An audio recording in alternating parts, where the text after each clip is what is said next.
Hello friends, good morning. I'm Aarti. I'm going to dictate you exercise number 13 from Progressive June. Please like the video, subscribe the channel and press the bell icon. 5 seconds.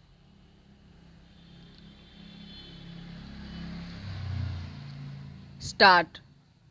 Honorable Speaker Sir, to meet the needs of Amrit Kal and to facilitate optimum regulation in the financial sector, public consultation as necessary and feasible will be brought to the process of regulation making and issuing subsidiary directions to simplify, ease and reduce cost of compliance.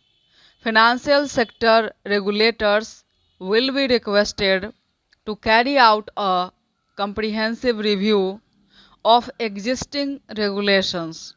For this, they will consider suggestions from public and regulated entities.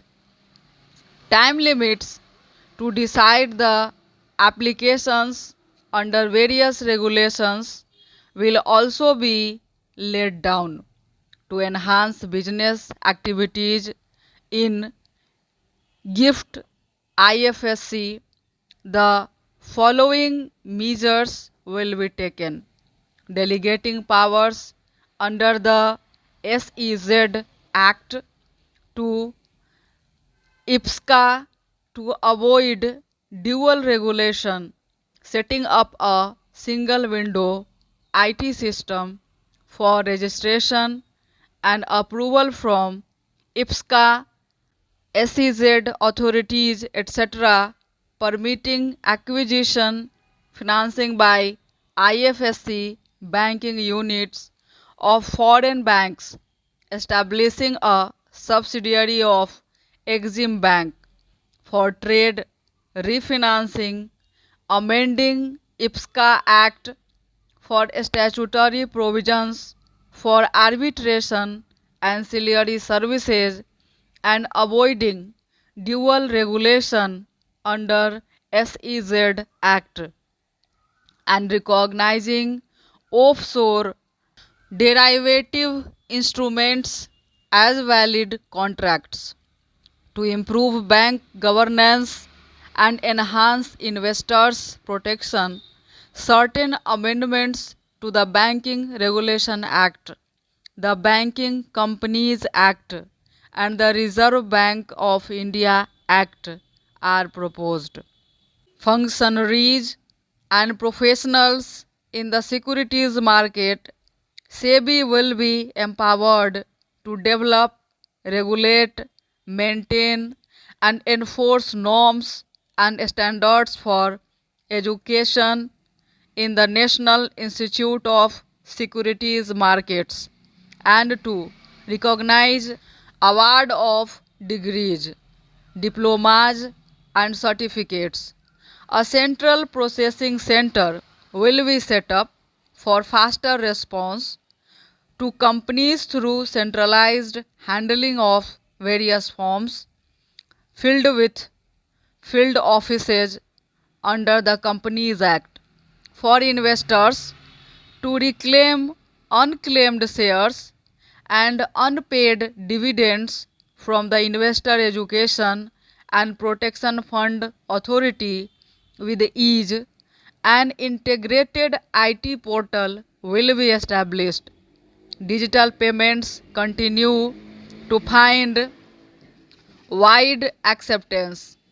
In 2022, they saw increase of 76% in transactions and 91% in value. Fiscal support for this digital public infrastructure will continue in 2023 to 24. For commemorating Azadi Ka Amrit Mahotsav, a one-time new small savings scheme, Mahila Samman Savings Certificate, will be made available for a 2-year period up to March 2025. This will March 2025. This will offer deposit facility up to Rs 2 lakh. The maximum deposit limit for senior citizen savings scheme will be enhanced from Rs 15 lakh to Rs 30 lakh.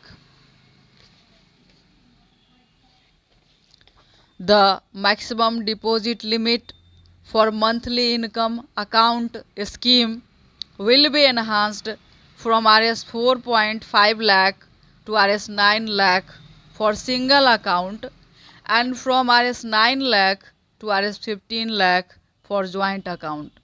The entire 50-year loan to estates has to be spent on capital expenditure within 2023 to 24.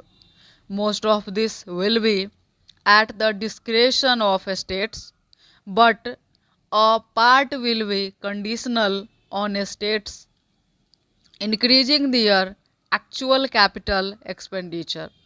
Parts of the outlay will also be linked to or allocated for the following purposes: scrapping old government vehicles, urban planning reforms, and actions financing reforms in urban local bodies to make them creditworthy for municipal bonds, housing for police personnel above or as part of police stations, constructing unity malls, children and adolescents libraries, and digital infrastructure, and state share of capital expenditure of central schemes. States will be allowed a fiscal deficit of 3.5% of GSDP, of which 0.5% will be tied to power sector reforms.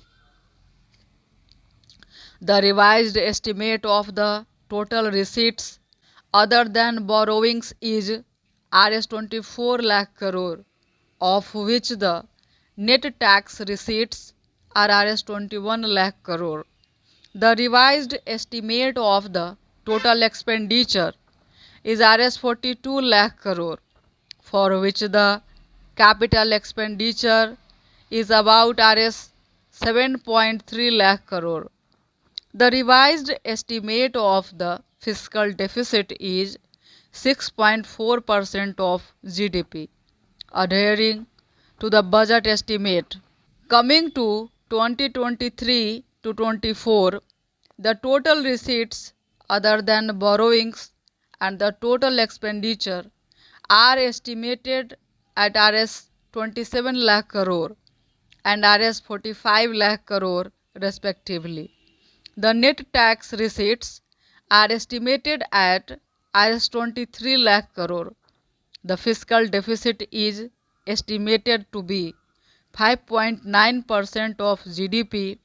In my budget speech for 2021 to 22, I had announced that we plan to continue the path of fiscal consolidation, reaching a fiscal deficit below 4.5% by 2025 to 26, with a fairly steady decline over the period.